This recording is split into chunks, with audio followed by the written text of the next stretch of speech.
Hi అండి. ఎలా ఉన్నారు? అందరూ బాగున్నారు కదా? మన ఛానల్ ఇంకా ఎవరైనా సబ్స్క్రైబ్ చేసుకోకపోతే చేసుకోండి. అబీస్ చిట్కా. అలాగే మీరు ఈ వీడియో లైక్ చేయడం ద్వారా ఈ వీడియో మరికొంతమందికి చేరే అవకాశం ఉంటుంది. Please like, share and subscribe.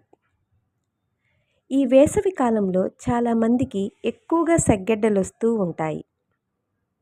అలాంటి వారు కొద్దిగా అలోవెరా జెల్ను తీసుకొని అందులో కాస్త ఉప్పు, కాస్త పసుపు వేసి బాగా కలపండి.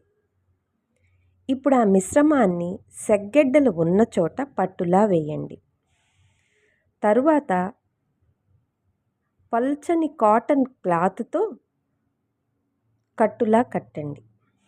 ఇలా చేయటం ద్వారా సెగ్గెడ్డలు చాలా త్వరగా తగ్గుతాయి. హాయ్ అండి.